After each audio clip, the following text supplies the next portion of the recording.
여러분, 지금 경제에서 가장 큰 문제다 이러면 여러분도 잘 알고 계시는 물가 폭등이잖아요. 여기에다가 이게 우리 같은 경우는 수출 적자가 심각합니다. 그런데 물가 폭등이나 수출 적자도 심각하지만 부채 또한 만만치 않을 정도로 심각합니다. 자칫 잘못하면요, 부채가 폭발할 수도 있다. 이런 전문가들의 이야기가 계속 나옵니다. 끊임없이 나옵니다.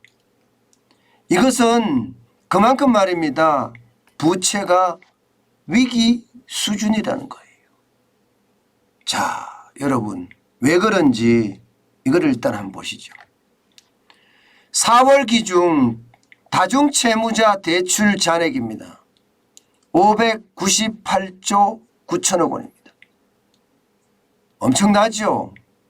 598조 6천억 원이면요, 다중채무자의 대출 잔액이 대한민국 국가 본예산과 맞먹습니다.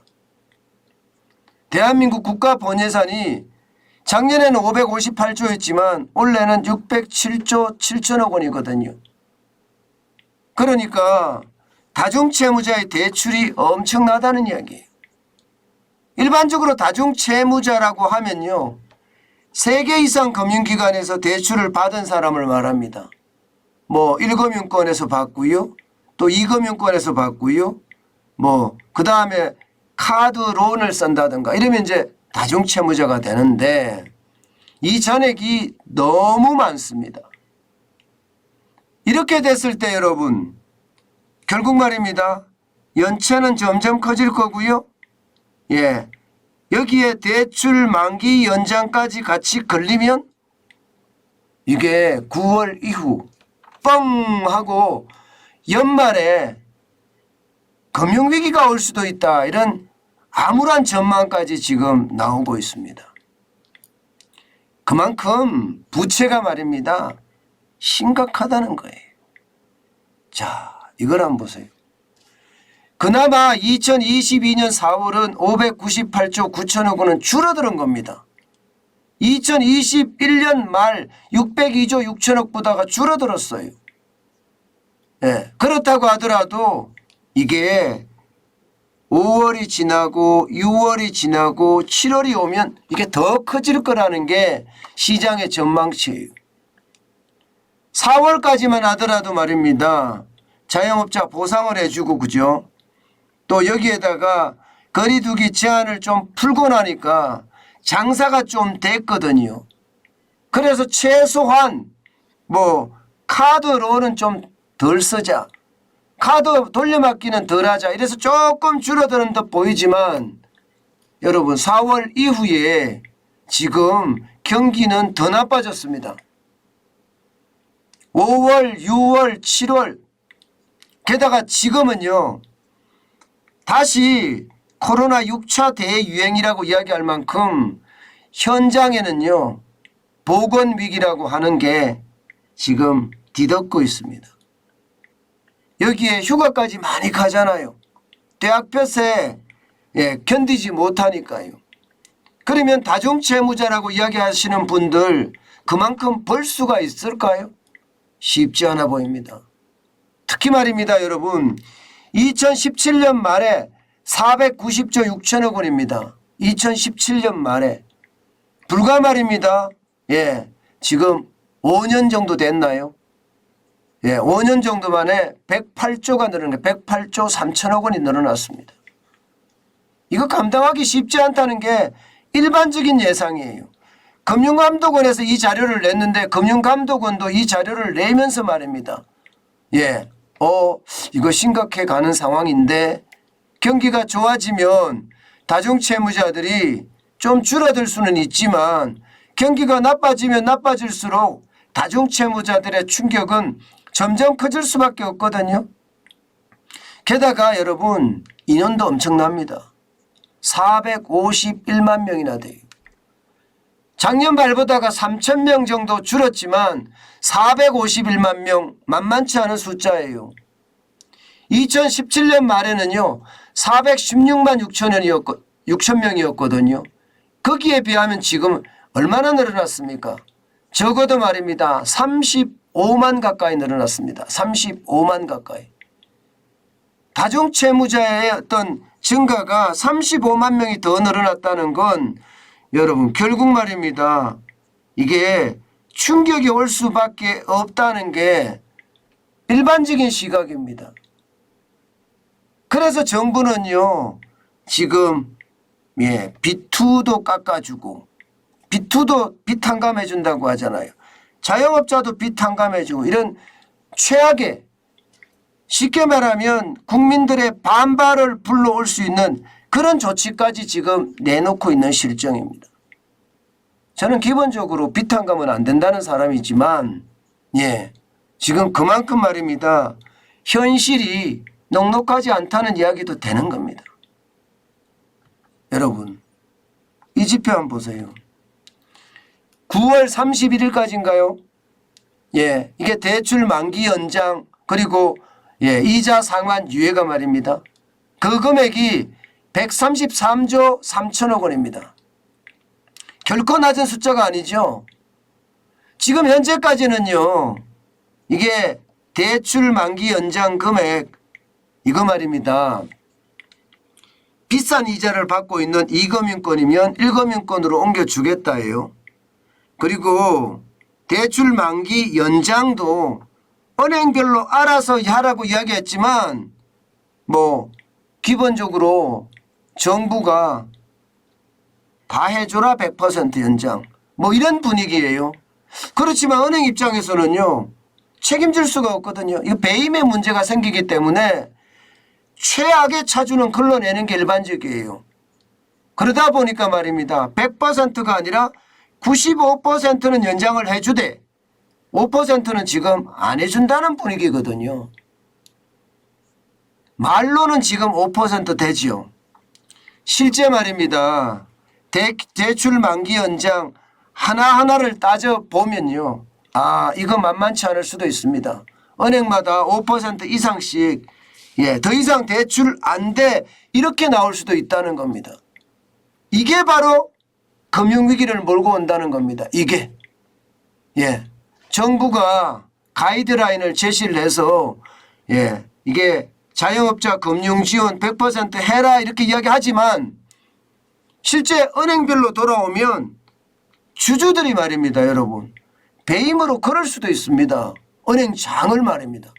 그러니까 은행장 입장에서는요 무조건적으로 이게 연장해 줄 수도 없는 상황입니다. 말은 그럴듯하게 100% 연장한다 이렇게 이야기하지만 그게 쉽지 않다는 이야기예요. 주주들이 가만히 있을 수가 없지요. 그것도 외국인 주주들 입장에서는 진짜 가만히 놓고 볼 수는 없습니다. 게다가 말입니다. 금융권은 아무래도 배당이 강하기 때문에 외국인 주주들이 상당히 있거든요. 그 주주들이 이게 주주의 손해를 입히면 바로 배임죄에 대한 어떤 문제를 걸 수 있기 때문에 쉽지 않다는 뜻이에요. 그러면 은행마다 솔직히 말입니다. 곡소리 날 거예요. 그게 바로 금융위기가 된다는 이야기입니다. 그만큼 심각하다는 이야기예요. 그런데 문제는 여러분 문제는 이게 아니에요. 뭐냐고요? 금리를 계속 올린다는 게 문제예요.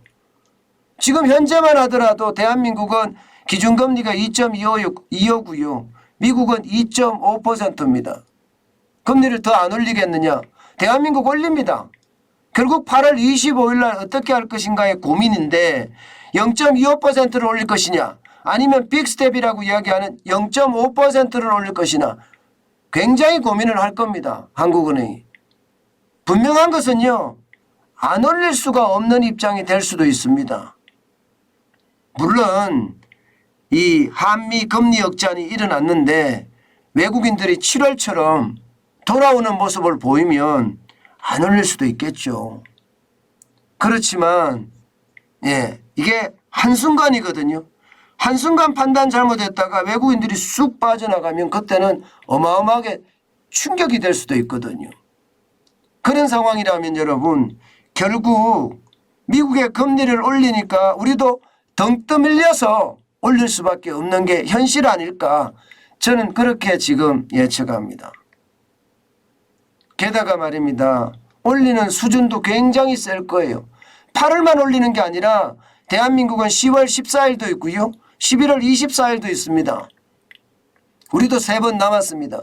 미국도 마찬가지입니다. 9월 21일에 있고요. 11월 2일에 있고요. 그리고 12월 14일에 있습니다. 3번 남았습니다. 그러면 금리가 계속 올라가겠죠. 금리가 올라가면 이게 대출 만기 연장을 해준 분들도 굉장히 위험한 거고요. 대출 만기 연장을 못 받은 사람들은 결국은 신용회복위원회로 갈 수밖에 없는 것. 게다가 좀 더 심각하면 서울회생법원으로 갈 수밖에 없거든요. 그게 결국 말입니다. 금융위기를 부를 거다, 이렇게 예측하는 겁니다. 오죽했으면 여러분, KDI가 국책연구기관입니다.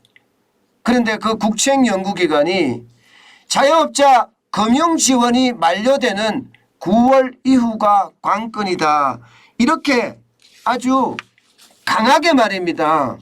위험을 알리고 있습니다. 그만큼 말입니다. 9월 이후가 관건이다. 이러니까 바로는 심각한 문제가 일어나지 않을 수도 있지만 시간이 한 달 지나고 2달 지나고 3달 지나면 달라질 수 있다는 게 현실적인 이야기입니다. 게다가 말입니다. 전문가들마다 하나같이 말입니다. 연말에 경제가 굉장히 위험하다, 부실폭탄이 터질 가능성이 있다, 이런 이야기를 계속해서 내놓고 있습니다. 그만큼 말입니다. 여러분, 그만큼 이 부실차주들의 어떤 폭탄이 결국은 뻥 하고 터지는 것은 아닌가, 그런 두려움을 모두 다 갖고 있습니다. 여러분, 윤석열 정부가 잘하겠지만, 진짜 잘 대처하겠지만, 지금 같은 여당의 어떤 난맥상이나 혹은 국정의 어떤 혼란상이나 이런 것을 보면요, 솔직히 정치 때문에 우리 경제가, 특히 금융이 망가질까 솔직히 두렵습니다. 혼란이 계속되잖아요, 정치가. 그러면 의사결정이 일어나지 않습니다. 의사결정이 일어나지 않으면 위기는요, 그만큼 더 깊어질 수밖에 없어요. 여러분도 알다시피 위기 때는 의사결정을 빨리빨리 해서 그 급한 상황을 마무리를 빨리 해나가야 됩니다. 그래야지 다음 대책이 만들어지는 거예요. 그런데 그렇지 못하다는 거, 여당의 난맥상이나 혹은 정부의 어떤 혼란상 같은 게 결국 충격은 주지 않을까, 그런 생각도 솔직히 해봅니다.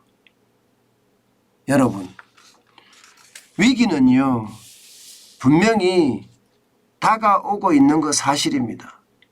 거기에 대한 대비책은요, 여러분이나 제가 현금을 쌓아가면서 대비하고 있는 것, 이게 저는 굉장히 중요하다고 생각합니다. 지금은 현금만큼 좋은 게 없다, 저는 그렇게 감히 말씀드리겠습니다.